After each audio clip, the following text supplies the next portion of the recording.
सभी को नमस्कार। आप देख रहे हैं हमारा यूट्यूब चैनल साइंस लर्निंग 88। आपका सभी का स्वागत है।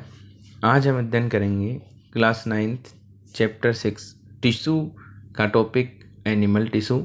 जैसा कि आप सब जानते हैं, एनिमल्स और प्लांट्स में टिश्यू प्रेजेंट होते हैं, उनके द्वारा ही हमारा जो है पूरा बॉडी एक तरीके से स्ट्रक्चर और फंक्शनल होती है। तो हम जो है आज एनिमल टिश्यूज के बारे में अध्ययन करेंगे। तो हम देखते हैं एनिमल टिश्यू कैसे होते हैं, किस प्रकार के होते हैं, संरचना क्या है, इनके कार्य क्या है। तो शुरुआत करते हैं एनिमल टिश्यू से। जैसा कि आप देख पा रहे हैं, एनिमल टिश्यू दो प्रकार के यहाँ पे दिए हुए हैं। एपिथेलियल टिश्यू है, नर्वस टिश्यू है, मस्कुलर टिश्यू है और कनेक्टिव टिश्यू है। 4 प्रकार के यहाँ पे एनिमल टिश्यू दिए गए हैं। तो एपिथेलियल टिश्यू के हम यहाँ पे 5 पार्ट दिए हुए हैं कि कौन कौन से प्रकार के जो होते हैं। ये मस्कुलर टिश्यू के यहाँ 3 प्रकार दिए हुए हैं। कनेक्टिव टिश्यू के यहाँ पे 5 प्रकार दिए हुए हैं टाइप्स। और नर्वस टिश्यू जो कि कंट्रोल एंड कोऑर्डिनेशन में काम आता है, जो कि हमारा न्यूरॉन होता है। ये कौन सा होता है? न्यूरॉन होता है।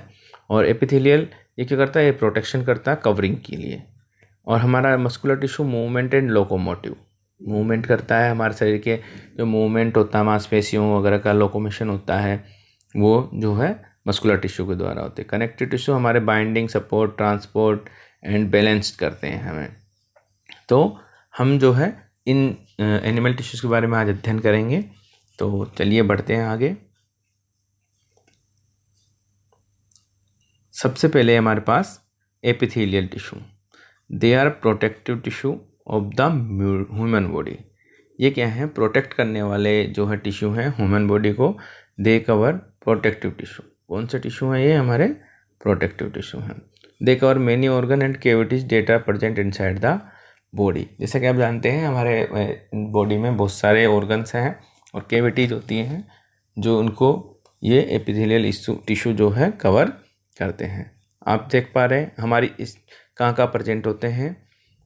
The lining of the blood vessels, हमारी जो ब्लड वेसल्स होती हैं उनकी लाइनिंग, अपने जो माउथ का अस्तर होता है जिसे हम अस्तर कह सकते हैं। लाइनिंग मतलब ऊपरी सतह, जो अस्तर बोल सकते हैं हम इसे।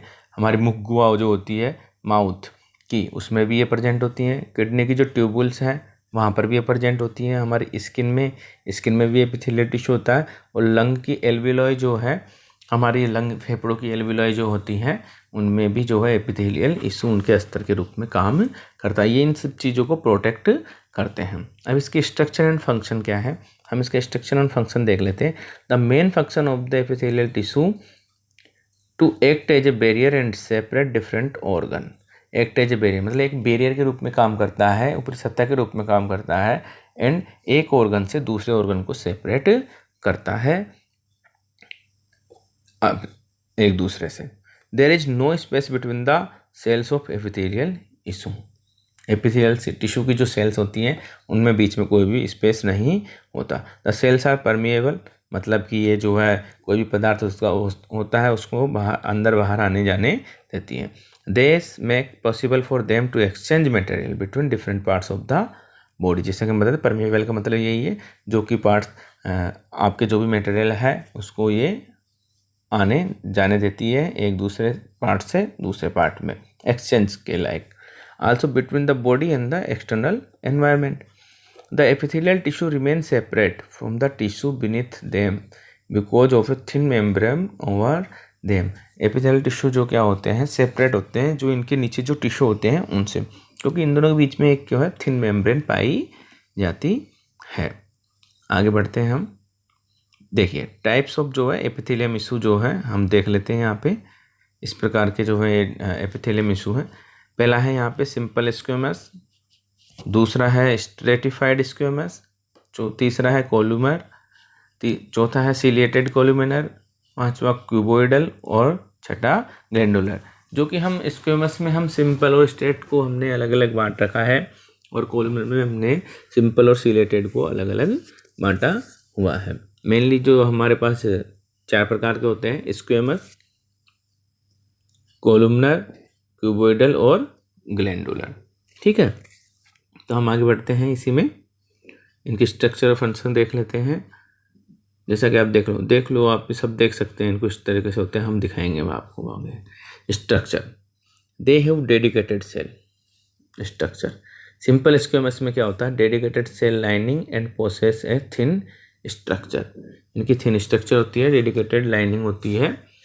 द एपिथेलियम दूसरा है stratified squamous. The epithelium squamous cells are arranged in several layer. ये बहुत सारी, स्ट्रेट मतलब स्तरीय, स्ट्रेटिफाइड हो गया मतलब स्तरीय, एक के ऊपर एक, एक के ऊपर एक, एक के ऊपर हम। जैसे मान लीजिए एक कोई भी हमारी बुक्स हैं, बुक को हमने एक के ऊपर दूसरी बुक, दूसरे के ऊपर तीसरी बुक, तीसरे के ऊपर चौथी बुक, तो ये स्तरीय हो गया एक तरीके से।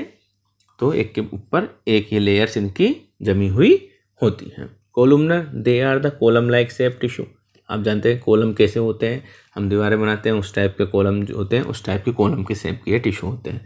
Ciliated columnar, columnar epithelial tissue which have cilia present on them. Ciliary मतलब जो कोलुमनर टिश्यू होते हैं हमारे, उन पे सीलिया प्रेजेंट होते हैं, तो वो सीलिएटेड कोलुमनर हो जाएंगे। क्यूबोइडल, क्यूबोइडल मतलब घना क्या आकार के हमारे, दे आर क्यूब शेप्ड। कौन सी शेप्ड होती है उनकी, क्यूब शेप्ड होती है। Which are involve in absorption and secretion, जो कि एब्जॉर्बेशन एंड सिक्रेशन में इन्वॉल्व होती है। क्यूबोइडल क्यूब के आकार का। Glandular, these are special gland cell that can secrete substance. Gland मतलब कोई भी ग्रंथि होती है, जैसा कि हम जानते हैं नाम से ही, हमारी जो ग्रंथियाँ होती है वो क्या करती हैं, सब्सटेंसेज को सीक्रेट करती हैं। तो ये भी स्पेशल ग्लैंड है, सेल्स हैं जो सब्सटेंस सीक्रेट करती हैं। हम एक बार इनका डायग्राम और देख लेते हैं। देखिए सिंपल स्क्वेमस हमने देखा, सिंपल है एकदम, lining and process like flat structure. दूसरा हमारे पास आता है सिंपल क्यूबोइडियल, क्या स्ट्रेटिफाइड स्क्वेमस। कौन सा आता है, स्ट्रेटिफाइड स्क्वेमस। मतलब देखो एक परत के ऊपर दूसरी, दूसरे के ऊपर तीसरी, तीसरे के ऊपर चौथी, ये एक परत के रूप में जमे रहते हैं। अब सिंपल क्यूबोइडल आप देखिए, सिंपल जो है क्यूबोइडल क्यूब के आकार के सिंपल, ठीक है। अब स्ट्रेटिफाइड क्यूबोइडल एक तरीके से ये एक के ऊपर एक परत, स्ट्रेटिफाइड मतलब स्तरीय, एक के ऊपर दूसरा, दूसरे के ऊपर तीसरा, तीसरे के ऊपर चौथा स्तर। सिंपल कॉलमनर देख लिया, अभी कॉलम के आकार की, ये देखिए ये जितने भी हमारी जो है सेल्स हैं, इसमें कौन सी है, कॉलम के आकार की है, ठीक है। अब ये जो नीचे वाला है स्ट्रेटिफाइड कॉलमनर, जिसे हम बोलते हैं सीलिएटेड कॉलमनर, इनमें जो है छोटे छोटे सीलिया प्रेजेंट होते हैं, इसलिए ये सीलिएटेड कॉलमनर कहते हैं, ठीक है। चलो आगे देखते हैं हम। इनकी फंक्शन फाउंड कहाँ है, ये कहाँ फाउंड होती हैं, कहाँ प्रेजेंट होती हैं, ये जो है सारे टिश्यू हम देख लेते हैं। Found in alveoli and Bowman capsule nephron in kidney. आप जैसा देख पा रहे हैं स्क्वेमस जो है कहाँ प्रेजेंट होती है, एल्वुलाई में, और बोमन कैप्सूल और नेफ्रॉन इन किडनी। जो हमारे किडनी में नेफ्रॉन होता है उसका बोमन कैप्सूल्स होता है उसमें, और एल्वुलाई जो कि लंग्स में होती हैं उनमें ये प्रेजेंट होते हैं स्क्वेमस। स्ट्रेटिफाइड स्क्वेमस हमारी जो स्किन होती है उसमें प्रेजेंट होते हैं, फाउंड होते हैं वहाँ पे। कोलुमनर इंटेस्टाइन हमारी जो आंत होती है, आंत की सतह को ये बढ़ा देते हैं, क्षेत्रफल को, जो सीलेटेड कोलुमनर और जो है इंटेस्टाइन, वहाँ पे कोलुमनर पाए जाते हैं। सीलेटेड कोलुमनर रेस्पिरेटरी सिस्टम जो हमारा होता है, पूरा रेस्पिरेटरी सिस्टम होता है, उसमें फाउंड होते हैं। क्यूबोइडियल जो हमारे किडनी ट्यूब्यूल्स होती हैं उसमें फाउंड होते हैं। और ग्लैंडुलर जैसे कि ग्रंथि, हमारे स्त्राव किससे निकलता है, हमने देखा हमारी स्किन जो होती है स्वीट ग्लैंड्स होती हैं, जिनकी वजह से हमें पसीना आता है, तो उस वहाँ पर ये स्किन में पाए जाते हैं।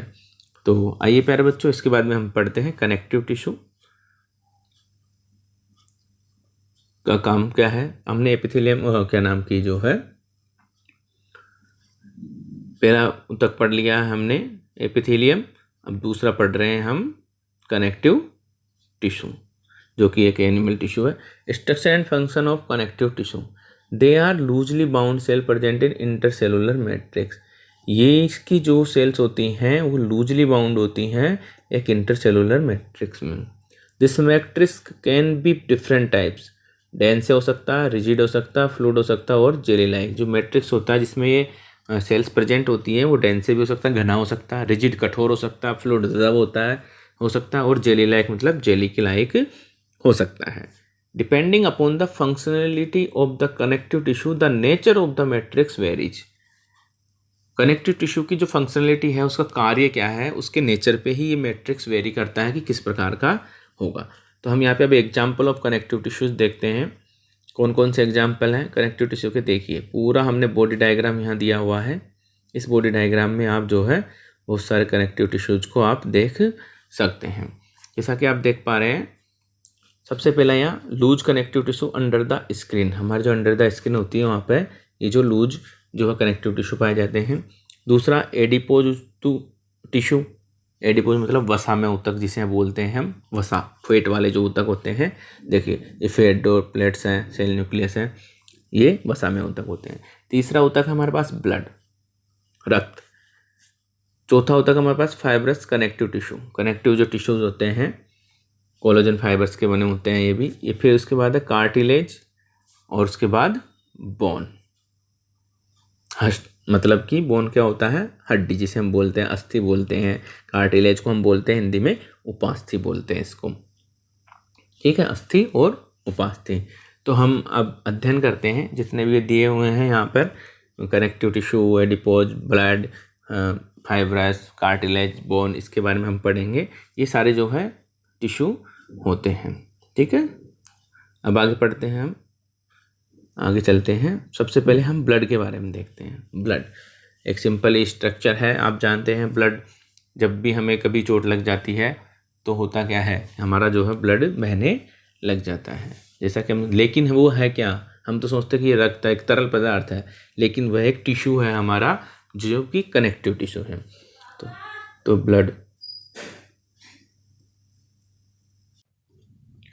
ब्लड का मेन फंक्शन है गैसों को ट्रांसपोर्ट करना, food waste material and hormones को हमारे जो है पूरी बॉडी में पहुंचाना। तो हम पढ़ते हैं ब्लड के बारे में। The main function of blood is to transport gases, food waste material and hormone in the body. ये हमारे बॉडी में जो गैस, फूड वेस्ट मटेरियल और हार्मोन्स होते हैं उनको सारी बॉडी में ट्रांसपोर्ट करता है।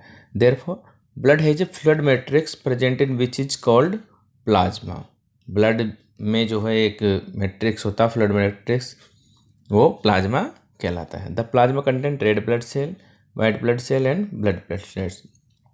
ब्लड के जो है 4 पार्ट है एक तरीके से, plasma, red blood cell, RBC जिसे हम बोलते हैं, वाइट ब्लड सेल, डब्ल्यूबीसी जिसे हम बोलते हैं, और ब्लड प्लेटलेट्स, प्लेटलेट्स जिसे हम बोलते हैं। 4 पार्ट मेन पार्ट होते हैं ब्लड के, और ब्लड इनसे मिलकर ही बना होता है। The RBC has haemoglobin pigment. जो रेड ब्लड सेल होती है उनमें हीमोग्लोबिन पिगमेंट होता है, हीम आयन होता है, जिससे कि हमारे ब्लड का जो कलर होता है वो रेड होता है। और जो हीमोग्लोबिन पिगमेंट होता है which carries oxygen to tissue. Haemoglobin pigment क्या करता है, जो हमारी ऑक्सीजन होती है उससे जुड़ता है और उसको टिश्यूज़ तक पहुंचाता है ब्लड के द्वारा। White blood cell fight disease and platelets are involve in the clotting of blood when injured.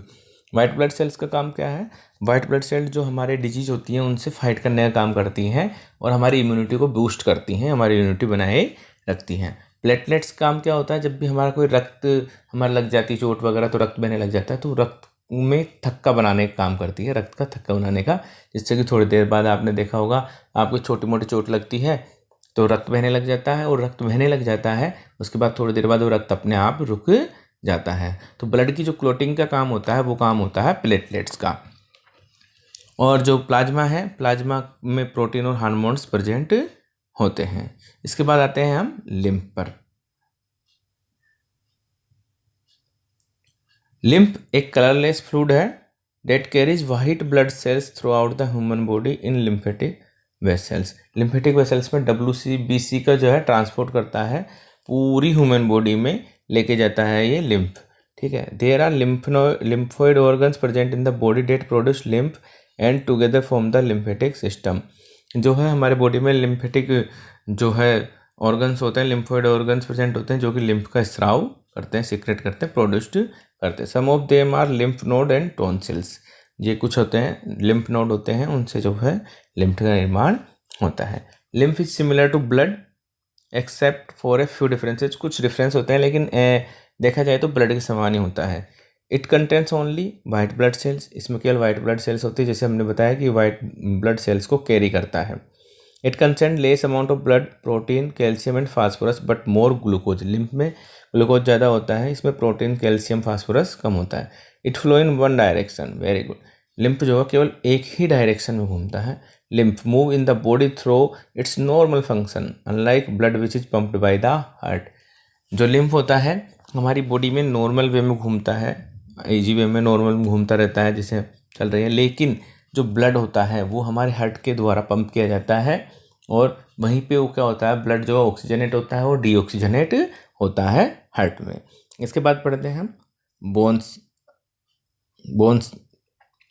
Bones क्या है, जैसा कि आप सब जानते हैं, बोन्स यानी हड्डियां हैं हमारी, अस्थियां जिन्हें हम बोलते हैं। Bones from A framework of the body का फ्रेमवर्क का पूरा कंकाल है या बॉडी का जो है हमारा एक तरीके से फ्रेम बनाती हैं, ठीक है ना। Which the muscles are wrapped together. Bones क्या है, बॉडी का फ्रेमवर्क है जिसके चारों तरफ क्या होती है, मसल्स जो है लिपटी हुई रहती हैं। The bone tissue is strong and inflexible. The bone क्या होती है, स्ट्रॉन्ग होती है और फ्लेक्सिबल नहीं होती। जैसा कि आप जानते हैं हड्डी मुड़ती नहीं है, तो ये इनफ्लेक्सिबल होती है। Therefore the bone cells present in a rigid matrix that is formed for calcium, phosphorus and CaCO3। जिस मैट्रिक्स में बोन प्रेजेंट होती है, बोन सेल्स प्रेजेंट होती है, वो कैल्शियम, फास्फोरस एंड CaCO3 का बना होता है। मतलब हमारी हड्डियाँ जो बनती है, अस्थियाँ जो बनती है, कैल्शियम, फास्फोरस और CaCO3 से मिलकर बनी होती हैं। इसके बाद आ गया कार्टिलेज, जिसे हम उपास्थि बोलते हैं। Cartilage is present over the joint of the bones and provide them with a smooth structure. काम क्या होता है कार्टिलेज का, cartilage present over the joint of the bones, जो जॉइंट होता है बोन्स का उसके ऊपर उपस्थित होती हैं, and provide them with a smooth structure, उन्हें एक स्मूथ स्ट्रक्चर प्रदान करती हैं। For example in the nose tip and ear pinna, trachea and larynx. Larynx में होती हैं, ट्रेकिया में होती हैं, हमारी जो ईयर पिन्ना होती है उसमें होती है कान का जो है, और नोज टिप में भी होती हैं। They contain a solid matrix made of protein and sugar. ये जो है सॉलिड मैट्रिक्स होता है कि बनी होती है, कंटेन होता है जिसमें प्रोटीन एंड शुगर प्रेजेंट होता है।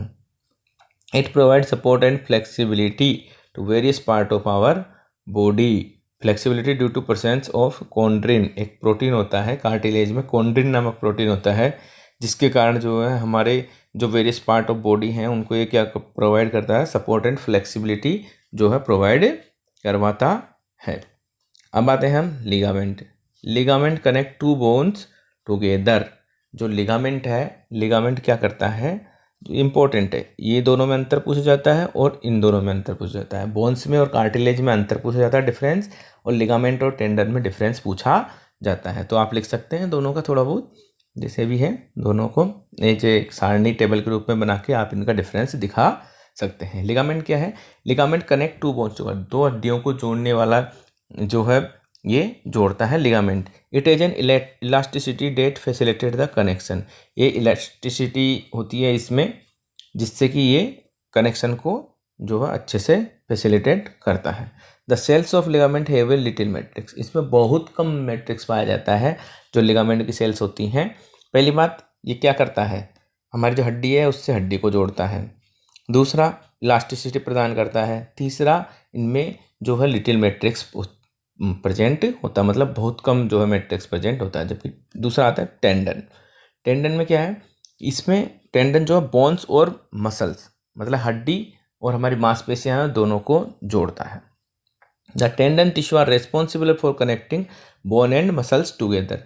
ये मसल्स एंड बोन्स को जो है साथ में जोड़ने के लिए कनेक्टिंग करता है या रिस्पॉन्सिबल होता है। They have limited flexibility. Flexibility इसकी कम होती है, इलास्टिसिटी इसकी कम होती है, बट वेरी ग्रेट स्ट्रेंथ, और इसकी जो स्ट्रेंथ होती है वो बहुत ही ज़्यादा होती है, बहुत मजबूत होते हैं टेंडन।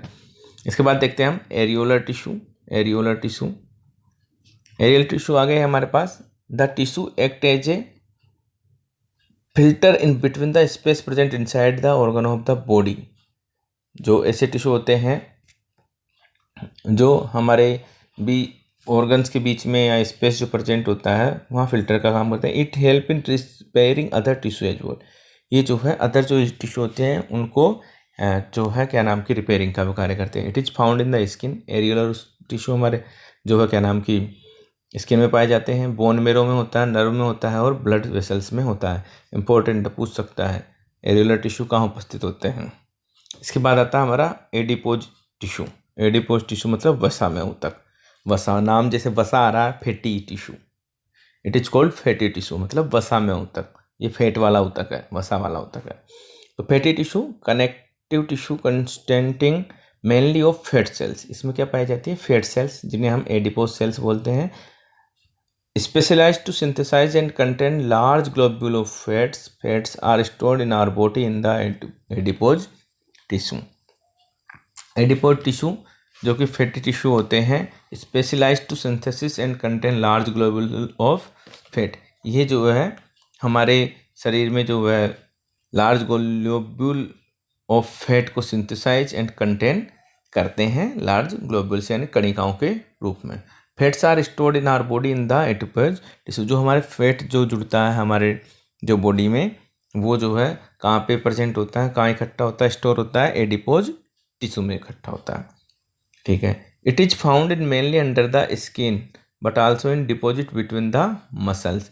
हम जानते हैं जैसे हमारी स्किन मोटी होती जाती है, जो फैट जमता जाता है, आप देखते हैं आपके पेट के साइड में देखते हैं यहाँ पे ज़्यादा फैट जमता है, तो मतलब ये क्या होता है, अंडर द स्किन प्रेजेंट होता है, लेकिन ये कभी कभी मसल्स के बीच में भी जो है डिपॉजिट होता है। In the intestine and in their membrane fold, intestine में भी होता है, अराउंड द हार्ट, हमारे हार्ट के चारों तरफ भी होता है। It is also found in the bone marrow, और ये फाउंड होता है बोन मेरो में भी ये जो पाया जाता है। Provide cushioning to the organ, मतलब कुशनिंग एक तरह से गद्दे के रूप में जो है उनको कुशनिंग प्रदान करता है, मोटा बना देता है ऑर्गन्स को, जो है उनकी परत को मोटी बना देता है।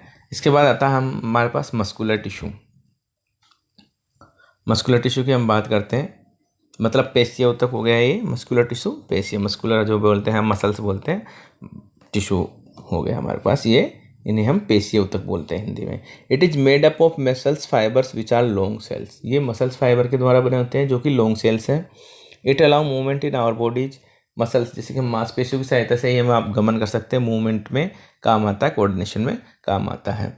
How can muscles cause movement, question पूछा जा सकता है आपसे कि how can muscles cause movement, they contain special protein called contractile proteins. कौन से प्रोटीन होते हैं, contractile proteins. These proteins cause contraction and relaxation of the muscle, ये मांसपेशियों को सिकुड़ना, संकुचन और फैलाव को जो है रेगुलेट करते हैं।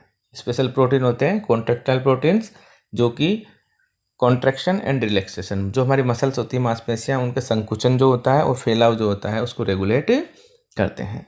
There are 2 kind of muscles found in our body, हमारे बॉडी में 2 प्रकार के जो मसल्स पाए जाते हैं, voluntary muscles and involuntary muscles. मतलब कि वॉलिएंट्री हो गया एक, तो जो है ऐच्छिक मसल्स हो गई हमारी, जो हमारी इच्छा के अनुसार काम करती हैं। एक इन्वॉल्वेंट्री हो गई मसल्स, जो है हमारी अनिच्छा पे निर्भर करती है, मतलब अनैच्छिक पेशियां। इनको हम बोलते हैं वॉलिएंट्री को ऐच्छिक पेशियां, इनवॉल्वेंट्री को बोलते हैं हम अनैच्छिक पेशियां। चलो हम देखते हैं आगे। अब इनमें जो है दोनों में यहाँ पे जो है अंतर दिया हुआ, डिफरेंस दिया हुआ, जैसे कि आप देख सकते हैं कार्डियक मसल टिश्यू दिए हुए हैं यहाँ पे, इन्वॉल्वेंट्री में जो हमारे हार्ट होता है, जैसे कि आप जानते हैं ऐच्छिक पेशी और अनैच्छिक पेशी। ठीक है, वॉलिएंट्री मतलब वॉलिएंट्री आप कोई भी काम करने के लिए, जैसे आपसे कभी बोला जाता है कि वॉलिएंट्री रूप से आप काम करेंगे, मतलब आपकी इच्छा के अनुसार, उसके लिए आपको कुछ नहीं मिलेगा। इन्वॉल्वेंट्री अनैच्छिक, बिना इच्छा के आपको काम करना पड़ता है। तो आप जैसे कि देखते हैं हार्ट हमारा धड़कता रहता है, ये हमारी इच्छा पर डिपेंड नहीं करता है, जैसा कि आप जानते हैं। तो ये कौन सी हो जाती है मसल्स, इन्वॉल्वेंट्री कंट्रोल है, इसमें कार्डियक मसल्स हो गई हमारी, ये क्या हो गई, इन्वॉल्वेंट्री मसल्स हो गई। ठीक है, स्केलेटल मसल टिश्यू हो गए हमारे, स्मूथ मसल टिश्यू हो गए, ये भी इन्वॉल्वेंट्री होते हैं। और स्केलेटल जो होता है हमारा वॉल्यूंट्री कंट्रोल होता है, जैसे मान लीजिए मैं हाथ हिला रहा हूँ, ये वाला आपकी पलकें आपके कंट्रोल में नहीं है, ये इन्वॉल्वेंट्री हो गई है। मैं लिख रहा हूँ, मैं चल रहा हूँ, ठीक है, स्केलेटल मतलब जो हमारा स्केलेटन है, वो उससे जितने भी मसल्स टिश्यू हैं वो जिसमें भी यूज आते हैं, जैसे मैं हाथ हिला रहा हूँ, लिख सकता हूँ, ये क्या है, ये ऐच्छिक पेशियों के कारण होता है, इच्छा के अनुसार होती है। मैं चाहूँ तो लिखूँगा, नहीं तो नहीं लिखूँगा। मैं नहीं चल रहा, मैं पैदल नहीं चलूँगा, मैं बैठा हूँ एक जगह, मेरी इच्छा होगी जब चलूँगा। तो ये सब किसकी वजह से था, वॉल्यूंट्री कंट्रोल होता है, वॉल्यूंट्री मसल्स के कारण से होता है। तो हम इसमें जो है हम देख लेते हैं क्या क्या जो है अंतर है। स्ट्रेट, स्केलेटल, वॉलेंट्री मसल्स, इनके 3 नाम हैं। स्ट्रेट एक तो जो है सल्की, स्केलेटल और वॉलेंट्री मसल्स, ये तीनों एक ही हैं। स्मूथ, अनस्ट्रेट और जो है इनवॉलेंट्री मसल्स। स्मूथ यानी चिकनी हो गई, अनस्ट्रेट अस्तरीय हो गई, ठीक है, और ये है अरेखित हो गई, और इनवॉलेंट्री हो गई आपके जो है अनैच्छिक पेशियाँ। स्ट्रेट, रेखित, स्केलेटल, कंकाली एक तरीके से, और वॉलेंट्री जो है ऐच्छिक पेशियाँ। तो ऐच्छिक पेशियों में हम देखते हैं रेखीय पेशियाँ या ऐच्छिक पेशियाँ किन्हें कहते हैं। We can move them according to our own will, हमारी इच्छा के अनुसार उनको मूव कर सकते हैं। They are also called skeletal muscles as they are attach to the bone. मैंने देखो पहले बताया था स्केलेटल, हमारा जो पूरा स्केलेटन होता है उससे अटैच होती हैं ये सारी मसल, इसलिए ये स्केलेटल मसल्स भी कहलाती हैं। They are also called striated muscles, रेखित मसल्स मतलब रेखीय पेशियाँ, because of the presence of dark and light band over them, जो है ये रेखित पेशियाँ कहलाती हैं। The cells of voluntary muscles have more than one nucleus, इनमें एक से ज़्यादा न्यूक्लियस होता है। Do not have any branches, इनकी कोई ब्रांचेज नहीं होती। And have a long cylindrical structure, इनकी स्ट्रक्चर जो होती है लॉन्ग और सिलेंड्रिकल स्ट्रक्चर होती है। For example muscles of our hand and legs, ये हमारी इच्छा के अनुसार काम करते हैं। लेग है, मैं यूज ही नहीं लूँगा, ठीक है, हम चल ही नहीं रहे हैं, हमारी इच्छा के अनुसार उनको रोक के बैठे हैं मसल्स को। हाथ की मांसपेशियाँ, इनको भी हम इच्छा के अनुसार जो है चला सकते हैं। अब आते हैं हम स्मूथ, चिकनी पेशियाँ, अरेखित पेशियाँ और इनवॉलेंट्री मतलब अनैच्छिक पेशियाँ, इनके 3 नाम हैं। इसमें देखते हैं वी कैन नॉट स्टार्ट और stop the movement of involuntary muscles, हम जो है इन मसल्स का ना तो स्टार्ट कर सकते हैं ना स्टॉप कर सकते हैं इनके मूवमेंट को। हार्ट का देख लिया आपने, हमारी पलकें जो देख ली आपने, ये अपने आप चलती रहती हैं, हम कुछ नहीं कर रहे हैं इसमें। They are also called smooth muscles, इन्हें स्मूथ मसल्स भी कहते हैं, चिकनी पेशियाँ भी कहते हैं। They are also called unstriated muscles, अरेखित पेशियाँ, because they don't have any light or dark band on them, क्योंकि इनमें कुछ भी जो है नहीं होता है, एक तरीके से लाइट और डार्क बैंड नहीं होते हैं, इसलिए इन्हें अरेखित पेशियाँ भी कहा जाता है। जैसे मान लीजिए ये जो रेखित पेशियाँ होंगी इनमें स्ट्रक्चर बनी होंगी, स्ट्रक्चर इस टाइप बनी होती है, लेकिन इनमें कुछ भी स्ट्रक्चर नहीं होती हमारे जो है रेखित पेशियों में, ये क्लियर होती हैं एकदम। The cells of the involuntary muscles, the cells of the involuntary muscles are long and have pointed end. आपने देखा जो इनवॉल्यूंट्री मसल्स होती हैं वो लॉन्ग होती है, उनका पॉइंट का एंड होता है और उनमें ब्रांच्ड भी होती है ये। For example the muscles in the alimentary canal, alimentary canal की आइरिस ऑफ आइज, ये जो मसल्स होती हैं ये सब क्या होती हैं, इनवॉल्यूंट्री मसल्स होती हैं। इसके बाद कार्डियक मसल्स है, कार्डियक मसल्स भी हमारे जो है इनवॉल्यूंट्री मसल्स में यूज आती काम के अंडर में आती हैं, तो हम इसको भी पढ़ लेते हैं। These are special kind of involuntary muscles होती हैं, ये बहुत ही स्पेशल प्रकार की जो है इनवॉल्यूंट्री मसल्स हैं। जैसा कि आप जानते हैं कार्डियक मसल्स जो है मतलब हृदयिक पेशियाँ, हृदय वाली पेशियाँ जो हमारे हार्ट में पाई जाती हैं। The muscles of the heart are called cardiac muscles, देखिए हार्ट में पाई जाने वाली जो पेशियाँ हैं वो कार्डियक मसल्स कहलाती है। They perform rhythmic contraction and relaxation throughout our life, ये क्या करती हैं हमारे पूरे जीवन काल के दौरान जो है कंट्रैक्शन एंड रिलैक्शन को बनाए रखती हैं। ये संकुचन और फैलाव, संकुचन और फैलाव, कंट्रैक्शन एंड रिलैक्शन की रिदम को बनाए रखती है। They are cylindrical in shape, ये सिलेंडर क्या करते हैं, they have branched and there is single nucleus, इनमें ब्रांच्ड होती हैं ये और ये सिंगल न्यूक्लियस वाली होती हैं। Cardiac muscles consist of individual heart muscles, cardiac muscles consist of individual heart muscles cell connected by intercalated disc to work as a single functional organ. Cardiac muscles consist of individual heart muscles, इनके अंदर जो individual heart muscles होती हैं और connect होती हैं इंटरसेलेटेड disc से, जिससे कि एक सिंगल ऑर्गन की तरह जो है वर्क कर सकती हैं। इसके बाद में आते हैं हम नर्वस टिश्यू पे। नर्वस टिश्यू जैसा कि आप जानते हैं हम स्टिमुलाई के प्रति रिएक्ट कैसे करते हैं, नर्वस सिस्टम जो हमारा होता है, नर्वस टिश्यू मतलब तंत्रिका ऊतक। How do we react to stimuli, हम स्टिमुलाई से कैसे रिएक्ट करते हैं। This is the because of nervous tissue present in our body, हम जो है स्टिमुलाई के प्रति रिएक्ट क्यों कर पाते हैं, क्योंकि हमारे शरीर में जो है नर्वस टिश्यू प्रेजेंट है। They are capable of transmitting information quickly from the brain to different part of the body. They are capable of transmitting information. ये क्या होती हैं? इन्फॉर्मेशन ट्रांसमिटिंग करने के लिए केपेबल होती हैं ब्रेन से डिफरेंस पार्ट ऑफ बॉडी में। Therefore nervous tissue are found in nerve. Nervous tissue कहाँ पाए जाते हैं? Found in nerve, brain and spinal cord. मस्तिष्क, रीढ़ की हड्डी और नर्व में पाए जाते हैं। Nervous tissue is made up of cell called nerve cell और neuron.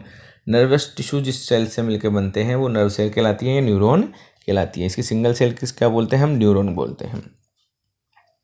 These neurons connect together to form the nerve of our body. ये आपस में जो है न्यूरॉन्स कनेक्ट होते हैं एक दूसरे से।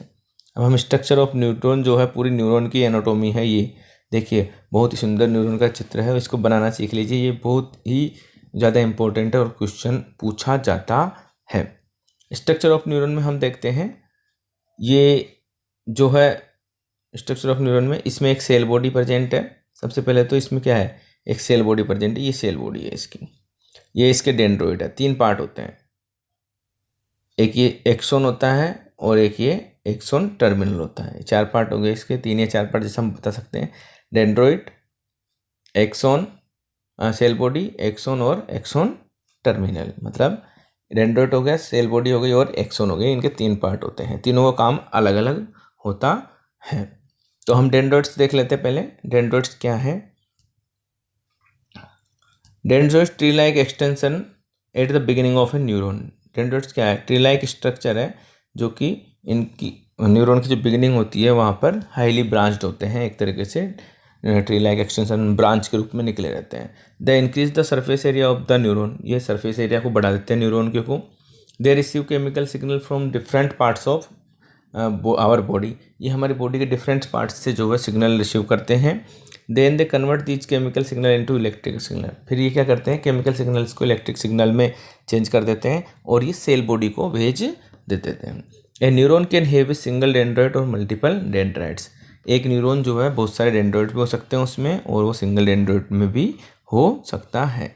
इसके बाद देखते हैं हम सेल बॉडी। दूसरा था हमारा सेल बॉडी, इसे हम सोमा भी बोलते हैं। सेल बॉडी को क्या बोला जाता है? सोमा बोला जाता है। The main function of the cell body and nucleus of the neuron is to maintain the functionality of the cell. Main काम क्या है सेल बॉडी का? हमारे जो न्यूरॉन है, इसकी सेल बॉडी है, वो सेल की जो फंक्शनलिटी होती है उसको मेंटेन रखती है। It does not play an active role in the transmission of the signal. ये जो है कोई एक्टिव रोल निभाता है ट्रांसमिशन ऑफ सिग्नल में, लेकिन यहाँ पे जो सिग्नल होता है उसे आगे एक्सोन के द्वारा लेके जाया जाता है। It provide protein data required by different parts of neuron to work properly. यह प्रोटीन प्रोवाइड करवाता है जो कि जिससे कि न्यूरॉन के डिफरेंट पार्ट्स वर्क कर सके properly. It contents cell organs such as mitochondria, Golgi apparatus to perform various function of the cell. इसमें जो माइटोकॉन्ड्रिया भी उपस्थित होते हैं, गाल्जी अपार्चर भी होता है, और जिससे कि ये जो है बहुत सारे फंक्शंस को, सेल के फंक्शंस को परफॉर्म कर सके अच्छे से। लास्ट पार्ट इसका हमारा एक्सोन। न्यूरॉन है 1 एक्सोन इन जनरल। नॉर्मली एक एक्सोन होता है। It is long structure that connects the cell body to the terminal end. It also connect with other neurons, cells and organ of the body through nerve terminal. ये long structure होती है जो कि एक and पे तो cell body से जुड़ी होती है और एक तरफ ये है टर्मिनल से जुड़ी होती है, एक्सोन टर्मिनल से, और ये अदर जो है न्यूरॉन्स होते हैं उससे कनेक्ट होती है। It allow for the fast transmission of signal. ये क्या करती है? जो हमारे सिग्नल्स होते हैं उनका फास्ट ट्रांसमिशन को अलाउ करती हैं। जितना ज़्यादा इसका डायमीटर होगा, the larger the diameter of the axon the faster it will transmit signal. जितना ज़्यादा इसका डायमीटर होगा वह उतना ही ज़्यादा जो है सिग्नल्स को ट्रांसमिट करती है, उतनी ही तेज़ी से। It covered with A special insulating substance called myelin. It help in the rapid transmission of signal. जो एक्सोन होता है उसके ऊपर एक माइलिन का आवरण बना होता है, माइलिन की शीथ बनी होती है या सब्सटेंस होता है, इंसुलेटिंग सब्सटेंस, मतलब इसके चारों तरफ एक आवरण बना होता है जिसे माइलिन आवरण बोलते हैं। It help in the rapid transmission of signal. ये क्या द्रुत गति से या तेज गति से जो है सिग्नल्स को एक जगह से दूसरी जगह से ट्रांसमिशन करने में मदद करता है। तो साथियों, ये आज हमने जो है एनिमल टिश्यूज़ का अध्ययन किया। आशा करते हैं आपको अच्छे से समझ में आया होगा। और अगर आपको ये वीडियो अच्छा लगता है तो आप इसे लाइक करें और हमारे चैनल को सब्सक्राइब ज़रूर करें, जिससे आपको अदर नए नए वीडियो जो है मिलते रहें। धन्यवाद।